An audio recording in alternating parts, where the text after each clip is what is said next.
Hi, Sue Borison here from Your Teen Media. Today I'm with Amy Speidel. Amy's a master instructor with conscious discipline and a national speaker. She is also a parent coach at Senders and Associates in Cleveland, Ohio. And Amy has saved me many times in my life as a parent. So I'm so thrilled to have you here today. We are, as we all know, in really uncharted territory. And we're at a point now where most people have spent some time alone in their house with families. A lot of people are talking about finding grace. And I'm wondering if this is a moment where that conversation gets a little bit of an eye roll and we move into some other type of conversation. I think this is where it's, the whole, how long do you want company at your house? How long do you really want to be on vacation? The whole fish smell thing. We've got all kinds of statements for how hard it is when you're living with somebody too long. And it isn't just, obviously for some people, other people have come back home, moved in, college kids, all that kind of thing. But we're used to breaks. We're used to having other parts of our lives. And this is so intense. It is, it's not even like being on vacation, because at least there you get some distraction from each other.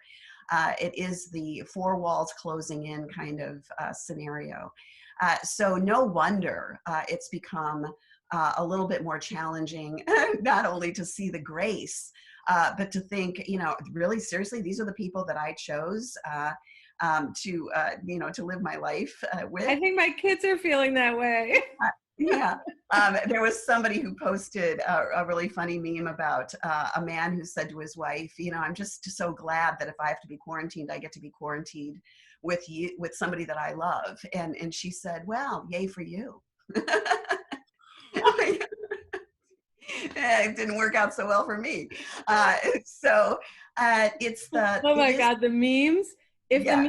If you need something to get you through this, people are funnier than ever. Yes, yeah, and it is that little bit of raw humor that, even the kinds of things we're watching on Netflix and those kinds of things, you can see where we're trying to find some comic relief to something that is scary as hell. So that's where it really, I think, where it really hits when you're in close contact with other people, because there's nowhere for that anxiety and frustration. And, and again, I think for most of us, there's a good chance that it doesn't even feel as if there's not 10 feet of snow outside. There's not a tsunami coming from a physical point of view. And it's not here yet. So even in places where it's really hit hard, like New York City, there still is a large population of people that aren't experiencing this directly. It helps. I think it really helps to know somebody who's more in the trench, a medical professional. It keeps things in perspective that we're doing this for a very important reason, but it doesn't change how hard it is to be in close contact with other people. It's also interesting that until it touches you, even if it's a generation or two away, until it touches you personally, it has that feeling, like most things do, that are we blowing this out of proportion? And so Right. I think teenagers in particular are hard to convince, if they haven't felt it in any more personal way, that they should be following these rules. We made one of our kids stop hanging out with his friends. I think we're going on 2 weeks now, and they're still hanging out together. Mm-hmm. So it's happening where it's very hard to convince teenagers. So number one, can you give us armor us with anything, what we can tell kids and families who aren't taking it seriously? And I think that the information that's out there, the public service announcements are really pretty poignant around why this is so important. That I think the focus of every time you decide that it doesn't matter if you go out and you're with other people, Some healthcare professional has to be away from their family even longer. Mm. That really putting that in perspective of it's fine for you, but it's causing more harm to somebody else. Like, and to do it, I think there's two ways to do this. This isn't there are starving children in Africa. This isn't a guilt trip. We're not trying to lay a guilt trip on people. And so I think that it really is about the seriousness, about hooking them up with somebody who is impacted by this in a more profound way.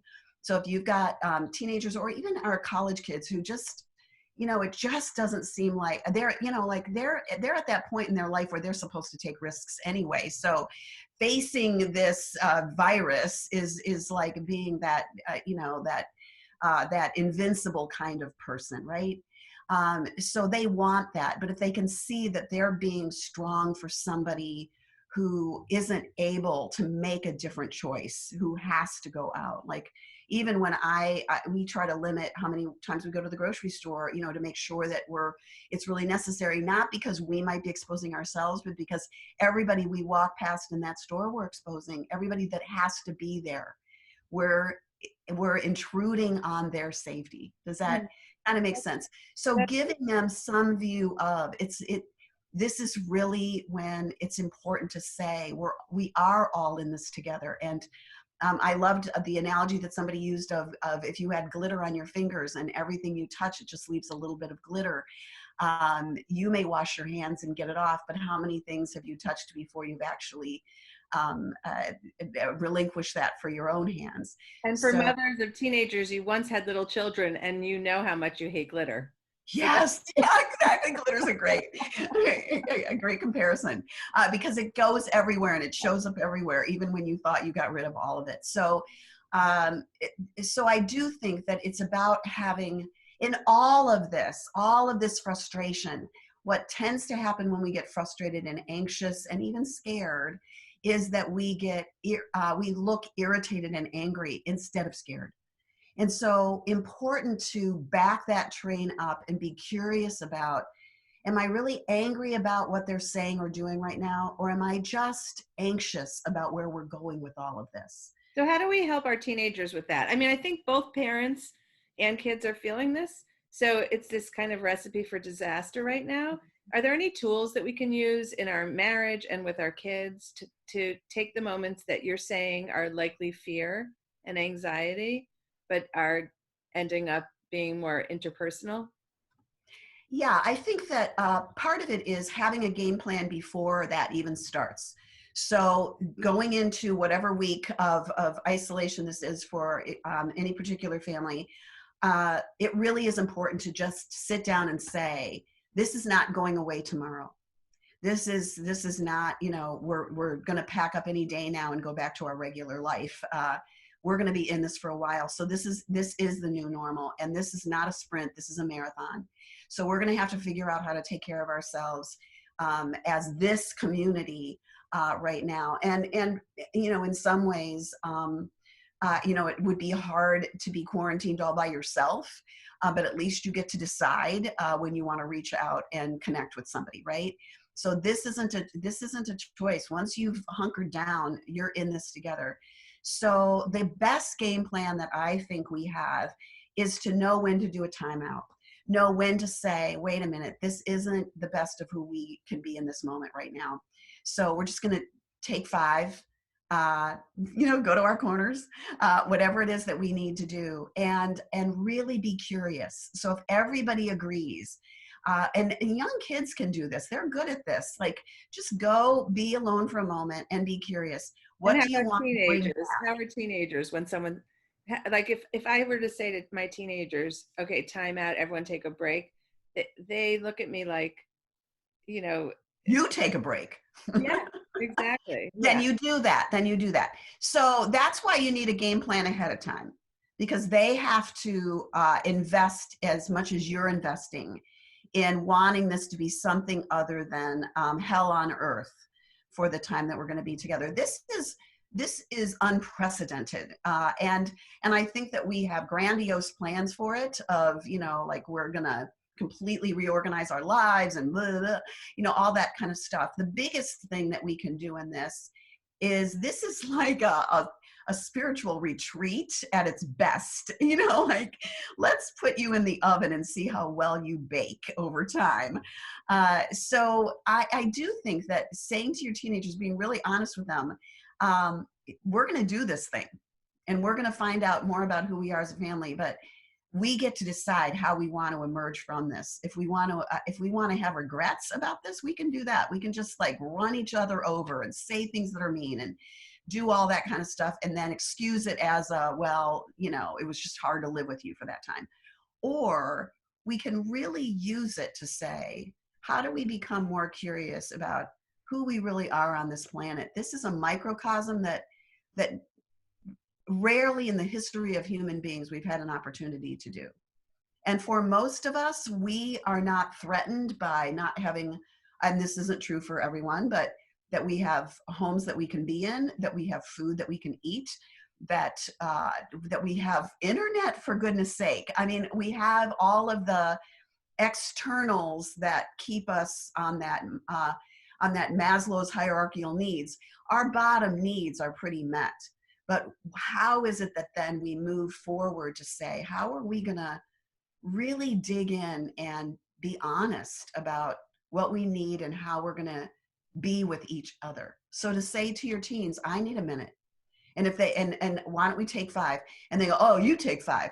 Yeah, good. That was a great suggestion. So as the adult, be the one who leads the way to not get your toes stepped on every 5 minutes. Be the one that says, wow, this is really, I'm not going to be able to be my best self for the next 10 minutes. So everybody out, I just need to be alone for a minute. And how about when it's the couple and not if you're co-parenting? Oh, and my gosh, I mean, isn't that like, like, oh, I don't need you being the yummy other adult who's all, just suddenly emerged on the scene and now you get to make all the roles. I think that is one of the hardest things right now for people where both parents are home, because now kids are going back to that, who do you ask and who might be the more likely to say yes. And it can be over a thing so simple as, who said that you could get another snack? We're having dinner in a half an hour. Dad said we could have a snack. It's like, well, he's not the one in charge of dinner. So it's all of those little, now I'm irritated not only with the fact that you took a snack, but I'm irritated with the person who gave you permission to do that. So it is, again, it's about going back to having some ground rules, but also knowing when do you need a timeout. And then for anyone who's willing to listen to these kinds of exchanges and talks, it's more about who I want to be in that moment than who I want everybody else to be in that moment. And that maybe is the hardest thing for us, that if I can step back and realize I don't like having my space intruded upon, so I don't want you making decisions that I'm used to making. If I can back up and say, you don't know how I would make that decision because you're not normally here and you're just doing the best you can with what you do know.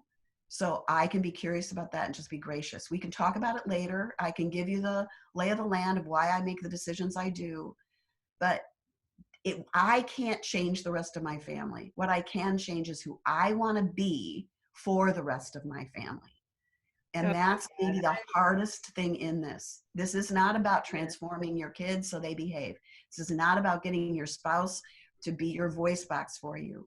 It's about, who do you want to be and how can you be curious about what pisses you off enough so that you can be conscious of bringing your best self forward and totally admitting when you can't do it. Like, you're all driving me crazy. I just need to be alone right now. But own it. Just own it.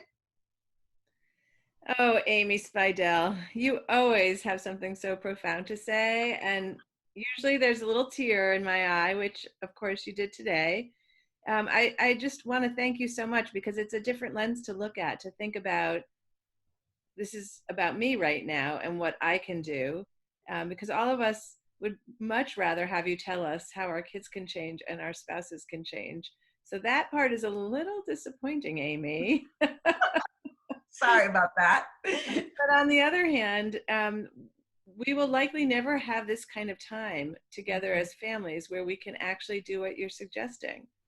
Okay, so, and one last piece about this too. We often talk when we're doing trainings that you're going to be the best you can be 20% of the time. So just to remember that 20% of the time of your day can be nailing it.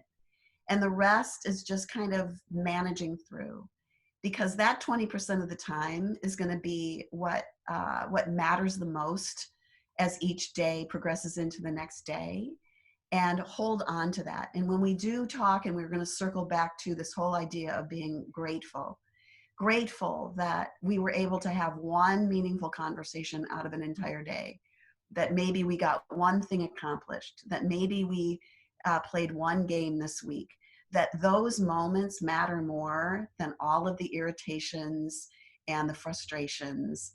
And they do matter. We hold them in our hearts. So don't minimize those moments. Those are big moments. So So I love that. Um, it doesn't mean, at least in my house, that I can get my kids to find those moments also, to acknowledge those moments. Because I've tried to say, okay, let's all say something that's worked, or that you feel good about. And it doesn't, they don't always come along for the ride with me. yeah, and I guess I don't mean it so much as a acknowledge it as just shoot for it. In other words, I think that we are there tends to be an attitude, especially in much of our culture, that you've got to really just perfect things. And life is not about perfection. Relationships are not about perfection. They're about messiness, and they're about journey, and they're about trying and failing. And so when I say 20% of the time, it's about recognizing that 80% of the time can be just mucky as hell. And it matters less because something happened in that day that held you together. And you don't even have to acknowledge it with anyone other than your own self. It's just it's to keep you sane when all your mind wants to do is ruminate about all the things that you should have accomplished in this day, or you should have said, or you shouldn't have done that, or what's wrong with our family that all these other people are posting wonderful things about how sweet their family is doing in these moments, and they're not. It's number one. But also just recognizing that you can walk this back. Every day it has an opportunity to have one moment where you're kind to someone else, but it doesn't mean that you can keep that up for 24/7. So just to be tender with yourself, to be willing to have that flare up, but just own it. And then it allows the space to move into that gracious place again. Thank you so much, Amy Speidel. Your words always touch me. I hope other people are going to get the same impact that I always get from you. Stay safe, and thank you so much.